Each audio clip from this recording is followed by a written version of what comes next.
My name is Jim Hawkins, and Squire Trelawney and Dr. Livesey asked me to write down the whole story of Treasure Island from beginning to end. They told me to tell everything and keep nothing back except the location of the island, since a lot of the treasure is still there. So, here I am, in the year 1750, remembering a time when my father ran the Admiral Benbow Inn, and an old seaman first came to our door. He was a tall, strong, nut-brown man, pulling a sea chest behind him. A dark pigtail fell over the soiled shoulder of his blue coat. His ragged hands had black, broken nails, and the scar across his cheek was a dirty, ugly white. He came in, sat down, and ordered a glass of rum. "A comfortable inn," he said, drinking slowly. "and in a good location. Many customers, mate?" "No, very few," my father said. "It's a pity." "Well then," he said, "this is the place for me. All I'll need each day is bacon and eggs in the morning, some rum, and a room with a high window to watch for ships." He threw down 3 gold pieces. "You can call me Captain," he said, looking fierce. "Let me know when you need more money to cover my board." The captain was a very quiet man. All day, he would hang around the cove or the cliffs with a brass telescope, and all evening he would sit next to the fire and drink rum.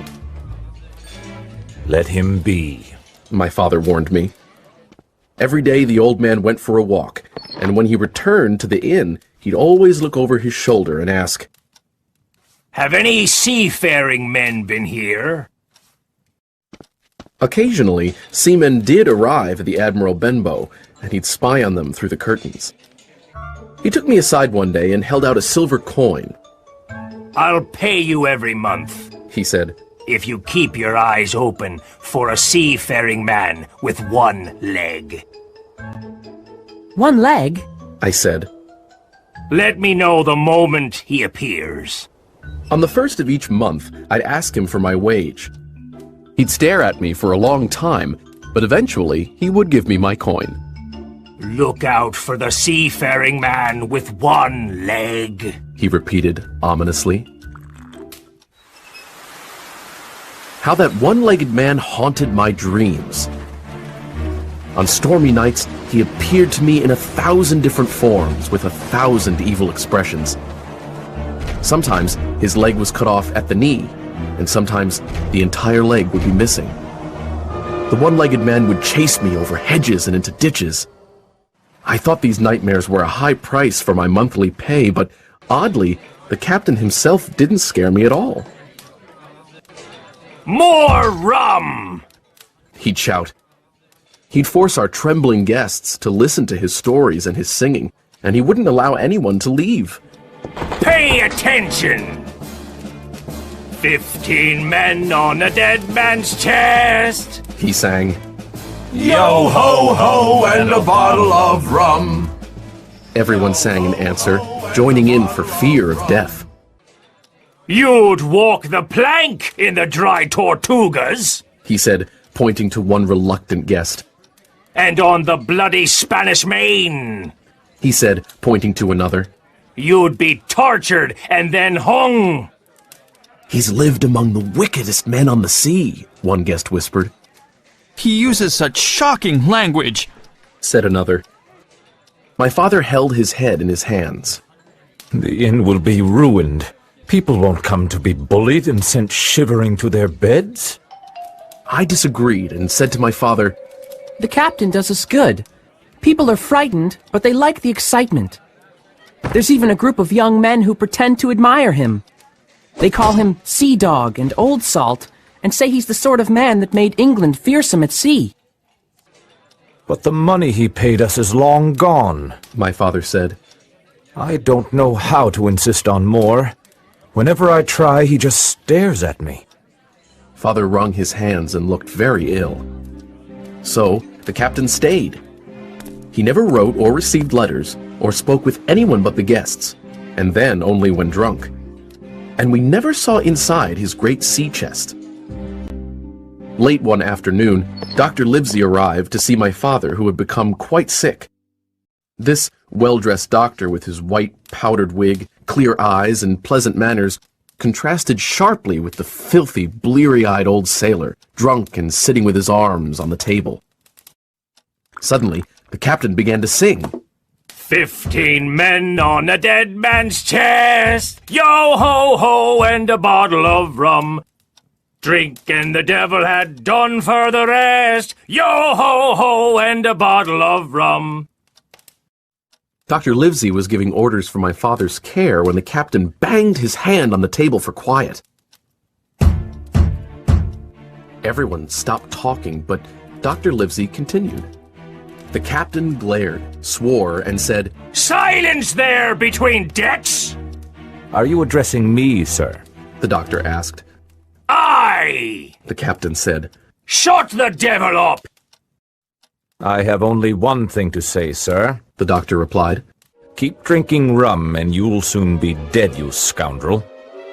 The old fellow sprang up, opened a pocket knife, and threatened to pin the doctor to the wall. The doctor spoke louder. Put that knife away, or I promise, on my honor, you shall hang. There was a battle of looks, but the captain soon closed his weapon, grumbling like a beaten dog. And now, sir, the doctor continued, I'll be watching you. I'm not only a doctor, but also an officer of the law. If I hear any complaints about you, I'll have you hunted down. So behave. Soon after, Dr. Livesey rode away, but the captain held his peace that evening, and many evenings to come.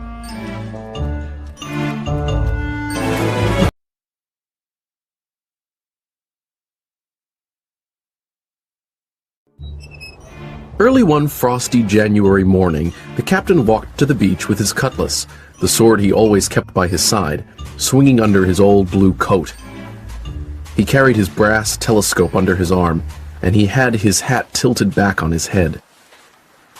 The old man's breath hung in the air like smoke. Mother was helping my sick father upstairs, and I was setting the table for the captain's breakfast, when the door opened and a pale, greasy-looking creature walked in. He was missing 2 fingers from his left hand, and he wore a cutlass too, but he didn't look like a seafaring man. May I help you, sir? I asked. I'll have some rum, he said. Are you setting that table for my mate Bill? It's for the captain, I said. Well, he said, I expect Bill might like to be called Captain. Does your captain have a scar on one cheek and a pleasant personality when he's drunk? Has he a sea chest that he guards most carefully? I nodded. Now, my lad, tell me, is my mate Bill here? He's out walking, I said. He'll return soon. Ah, said he. Good. The stranger hung around the door like a cat waiting for a mouse. Once, when I stepped outside, a change came over his face, and he angrily said, Get back in here. Then, he suddenly became very polite, half smiling and half sneering. You're a good boy. He patted my shoulder. I have a son of my own. Then, the stranger looked out the window and said cheerfully, Ah, here comes my friend Bill. Let's move aside, Sonny, and we'll give Bill a little surprise, bless his heart. He pushed me back until we were both hidden behind the open door. I was very alarmed, but the stranger seemed frightened too. He swallowed hard and grabbed the handle of his cutlass, loosening the blade in its sheath. Unsuspecting, the captain marched in the door and across the room to the table where his breakfast lay. Bill, the stranger said in a bold voice as he pushed me away. The captain spun around, and he became so pale that his nose was nearly blue. I felt sorry to see him suddenly turn so old and sick. Black dog, gasped the captain, looking as if he'd seen a ghost. And who else? The stranger said. I'm here to see you, Billy, my old shipmate. It's been a while since I lost these 2 fingers. He held up his mutilated hand. Well, you found me, The captain said, recovering. Here I am. What do you want? Let's just sit down over there and talk like old shipmates, Billy Bones. Black Dog said. Then Black Dog looked at me. Leave us. And I don't want to see you listening to our conversation, Sonny. I left them at the table, but I did my best to pick up a word or two from where I waited at the bar. I heard mostly curses from the captain. No, no, no! He cried. If I'm going to hang, then everyone will! They shouted and swore and began to fight, knocking over a chair and table. I ran over to watch as their cutlasses clashed. Then Black Dog let out a cry of pain. He turned and started to run with the captain right behind him. Blood was streaming from Black Dog's left shoulder as he sprinted through the door. The captain took aim with his cutlass and threw it at Black Dog. And he might have split Black Dog's head in half, if not for our big sign saying Admiral Benbow. The frame still has a nick where the sword hit it. Despite his wound, Black Dog ran off and disappeared over the hill. The captain rubbed his eyes and went inside. Jim, He said, clutching the wall. I need some rum. Are you hurt? I cried. Rum! He repeated. Rum, rum! Shaking, I ran to get it, but my hands were so unsteady I broke the glass and had to fill another. Suddenly, I heard a loud crash and ran toward the sound. The captain was lying on the floor. Alarmed by all the noise, Mother came downstairs. He's drunk. What a disgrace. She cried. And with your poor father sick. My mother and I raised the captain's head. His eyes were closed, and he was breathing loud and hard. I had the rum, but his teeth and jaws were shut tight. We were relieved when the door opened, and we saw Dr. Livesey here to visit Father. Oh, Doctor. Mother cried. He looks as if he's had a stroke, Said the doctor. Now, Mrs. Hawkins, run upstairs to your husband.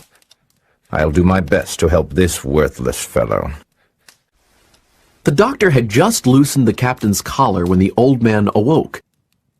The captain recognized the doctor and frowned, and then he saw me. Where's Black Dog? He asked, trying to raise himself up. There's no Black Dog here, Said the doctor. You drank too much and had a stroke. Where is he? The captain gasped. Listen to me. The doctor said. One drink won't kill you, but keep drinking one after another and you'll die. Do you understand that? Die. We hoisted the captain upstairs and put him to bed. Heed my words, Said the doctor. Rum will kill you. Out of earshot, the doctor told me He should rest for a week. Another stroke could end his sorry life.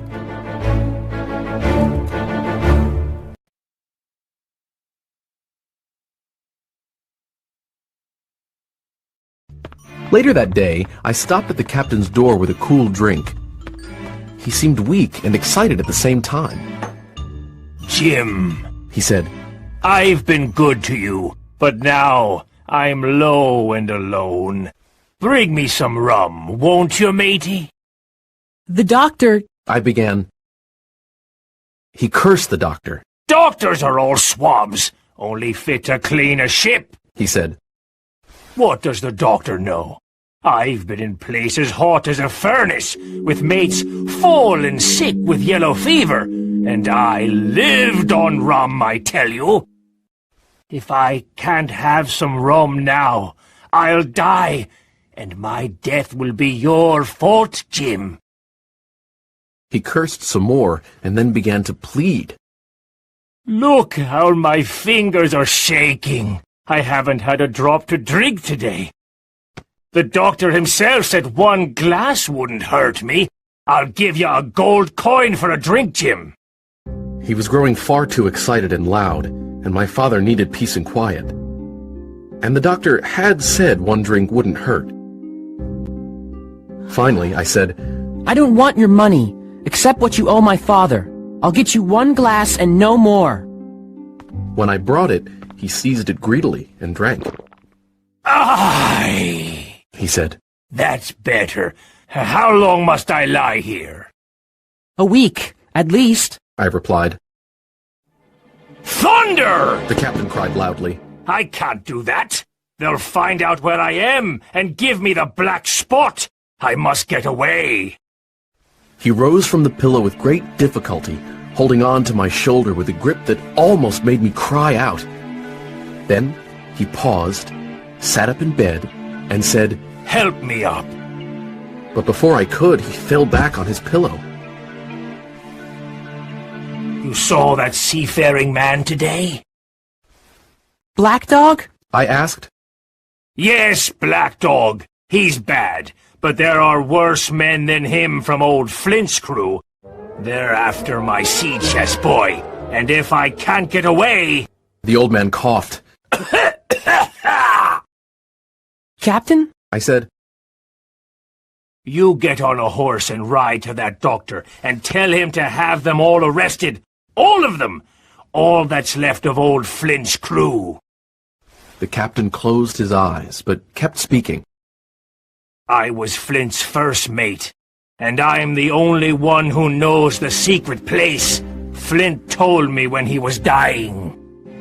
But don't get the doctor unless Flint's old crew puts the black spot on me, or if you see Black Dog again, or a seafaring man with 1 leg, him above all. But what's the black spot? I asked. It's a judgment, Jim. An evil summons to my own death. I gave him some medicine, and he fell into a deep sleep. As it happened, my father died quite suddenly that evening. Our grief, the visits from the neighbors, the funeral arrangements, and the work at the inn kept me too busy to worry about the captain for a few days. He came downstairs to eat his meals as usual, but he drank more rum than he had before. He seemed shut up in his own thoughts, never talking to me or any of the other guests. Then, one frosty afternoon, as I stood at the door, full of sad thoughts, I noticed a blind man outside. He tapped his way down the road using a long stick for a cane. He wore a green cloth over his eyes and a huge, tattered sea cloak with a hood that made him appear deformed. I never saw a more dreadful-looking figure. He stopped and, addressing the air, said, Will any kind friend inform a poor blind man where he is? You are at the Admiral Benbow Inn. I said. I hear a young voice. He said, Will you give me your hand, my kind young friend, and lead me in?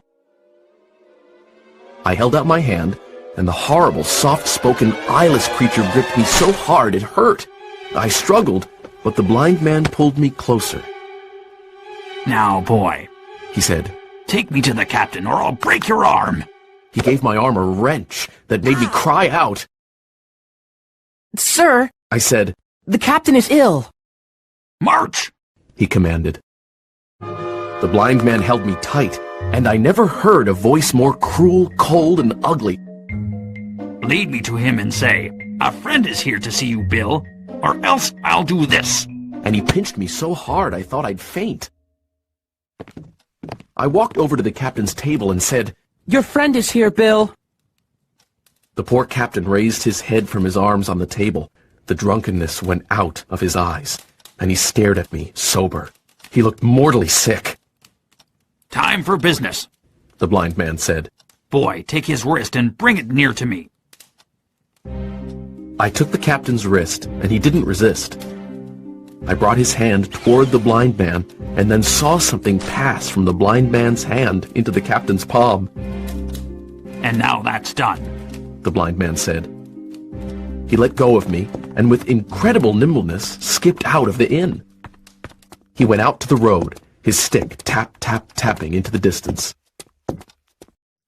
The captain looked sharply into his palm. 10 o'clock! He cried. 6 hours! He sprang to his feet, but then staggered backward, putting his hand to his throat. Swaying for a moment, he then fell with a thud to the floor. I ran to him at once. Mother! I cried. Help us! Mother! But it was too late. The captain was dead. I burst into tears. It was the second death I'd known, and the sorrow of the first was still fresh in my heart.